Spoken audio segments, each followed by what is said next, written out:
Halo teman-teman semua, selamat datang di kelas akuntansi, belajar akuntansi mudah dan menyenangkan. Oke, kita bertemu lagi di video mengenai konsep laporan keuangan. Jadi di video kali ini metode belajarnya adalah dengan menggunakan pilihan ganda, di mana nanti mekanisme pembelajarannya teman-teman disajikan soal, kemudian pilihan ganda, setelah itu menjawab pilihan ganda tersebut. Nah, setelah itu baru dijelaskan konsepnya dan diberikan jawaban apakah jawaban teman-teman benar atau salah. Nah, pada video kali ini kita belajar mengenai konsep laporan keuangan, di mana konsep laporan keuangan ini membahas mengenai prinsip-prinsip dasar di dalam penyajian laporan keuangan, mulai dari komponen laporan keuangan, kemudian jenis-jenis perusahaan, setelah itu adalah prinsip-prinsip di dalam akuntansi. Nah, untuk lebih jelasnya mari kita mulai pembelajaran kita pada video kali ini. Kita mulai dari pertanyaan pertama, di mana pertanyaan pertama adalah, atau soal pertama adalah, berdasarkan soal, jenis-jenis laporan keuangan menurut PSAK nomor 1 adalah sebagai berikut kecuali A. Laporan laba rugi komprehensif, B. Laporan perubahan ekuitas, C. Laporan posisi keuangan, D. Laporan arus kas, dan E. Laporan realisasi anggaran. Silakan teman-teman memilih jawaban yang menurutnya jawaban yang paling benar. Saya kasih waktu 10 detik, silakan.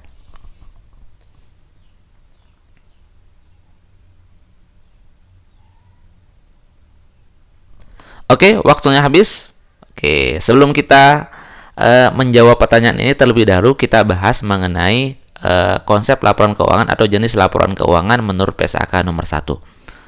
Baik, berdasarkan PSAK nomor 1, ternyata laporan keuangan terdiri dari 5 komponen. Pertama adalah laporan laba rugi komprehensif, di mana laporan ini merupakan laporan yang menunjukkan kinerja dari sebuah organisasi yang merupakan perbandingan antara pendapatan dengan beban. Apabila pendapatan lebih besar daripada beban, maka disebut sebagai laba. Sedangkan apabila pendapatan lebih kecil daripada beban, itu disebut sebagai rugi. Nah, kemudian yang kedua ada laporan perubahan ekuitas, yaitu laporan yang menunjukkan perubahan struktur modal pada sebuah perusahaan yang disebabkan oleh kinerja dari organisasi tersebut atau perusahaan tersebut. Ketika laba akan menambah ekuitas dan ketika rugi akan mengurangi ekuitas. Baik, kemudian yang ketiga ada laporan posisi keuangan, di mana laporan ini menunjukkan posisi kekayaan yang dimiliki oleh sebuah organisasi. Oke, kemudian yang keempat ada laporan arus kas, laporan yang menunjukkan alur kas masuk dan kas keluar yang disebabkan oleh penerimaan dan pengeluaran. Kemudian yang kelima adalah catatan atas laporan keuangan, yaitu catatan atau laporan yang memberikan penjelasan atas angka-angka yang disajikan pada laporan laba rugi, laporan perubahan ekuitas, dan laporan posisi keuangan, serta laporan arus kas. Nah, ini adalah 5 komponen dari laporan keuangan.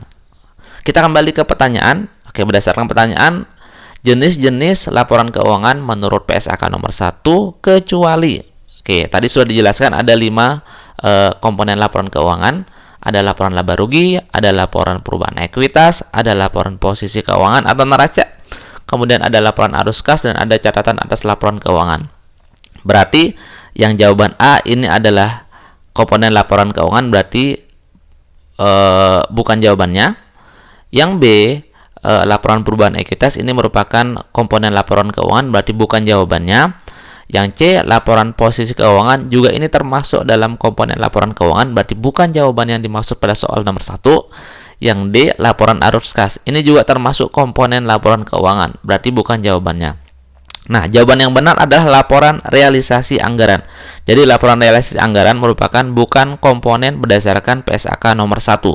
Jadi laporan realisasi anggaran merupakan komponen dalam sektor pemerintah, di mana nanti dia akan membandingkan antara rencana dengan realisasinya. Jadi jawaban yang benar adalah jawaban yang E, karena merupakan laporan yang disajikan pada sektor pemerintahan dan bukan termasuk ke dalam jenis laporan berdasarkan PSAK nomor 1. Oke, kita lanjut ke pertanyaan yang nomor 2. Oke. Pertanyaan nomor 2 adalah laporan keuangan harus disusun berdasarkan prinsip akuntansi atau prinsip-prinsip akuntansi yang diakui dan dapat diterima secara umum di Indonesia, kecuali, oke, berarti yang dimaksud adalah yang bukan merupakan prinsip-prinsip akuntansi yang ada di Indonesia. Pilihannya adalah yang A, prinsip kesatuan usaha, yang B, prinsip kontinuitas atau going concern, yang C prinsip konsistensi, yang D kecukupan berarti, dan yang E adalah prinsip basis kas. Silahkan teman-teman tentukan pilihannya 10 detik dari sekarang.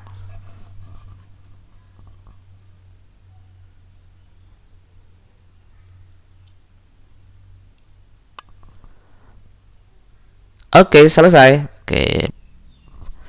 Baik, sebelum kita masuk ke jawaban dari pertanyaan nomor 2, kita masuk ke penjelasan mengenai prinsip-prinsip akuntansi.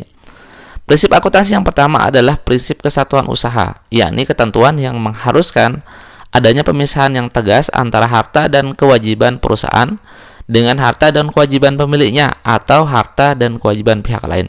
Jadi prinsip ini memberikan arahan mengenai kekayaan yang dimiliki oleh perusahaan dan kekayaan yang dimiliki oleh ownernya atau pemiliknya harus dipisah. Oke, kemudian yang kedua adalah prinsip kontinuitas, yaitu prinsip yang memberikan anggapan bahwa akuntansi diterapkan pada suatu unit usaha yang didirikan untuk jangka waktu yang tidak terbatas atau dalam keadaan normal kegiatan usahanya akan berlangsung terus. Jadi prinsip ini menekankan bahwa sebuah usaha harus berkelanjutan atau harus memiliki masa depan. Kemudian yang ketiga adalah prinsip konservatisme, yaitu ketentuan yang mengharuskan menerapkan sikap kehati-hatian dalam melaporkan laba.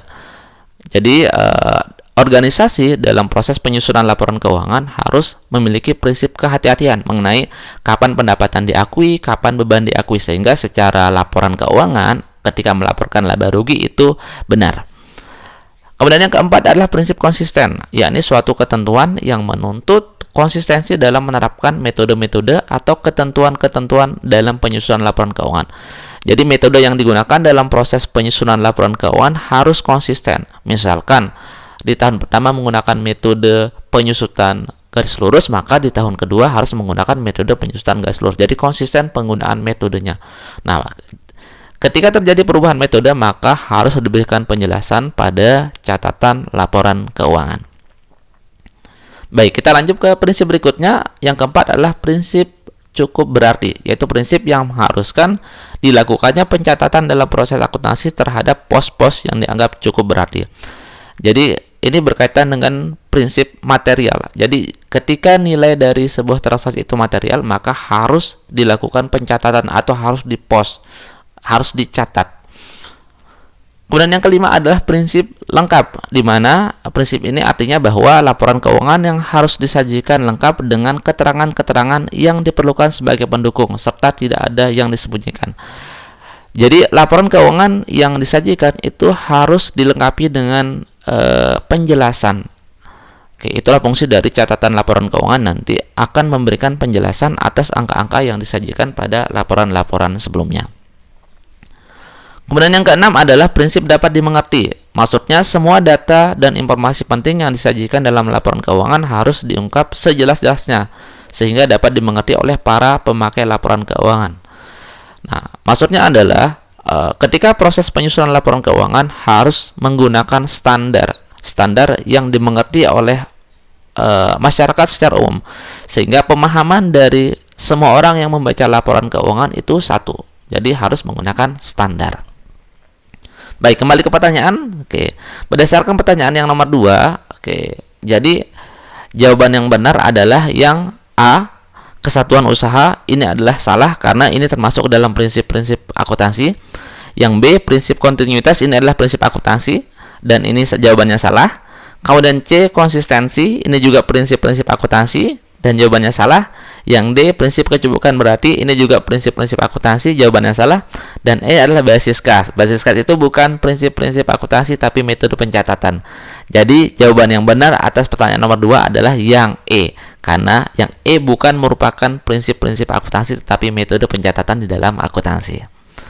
Oke, teman-teman, selesai. Ada 2 pertanyaan tadi yang sudah kita bahas. Pertama mengenai jenis-jenis laporan keuangan, yang kedua mengenai prinsip-prinsip akuntansi yang dapat diterima di Indonesia.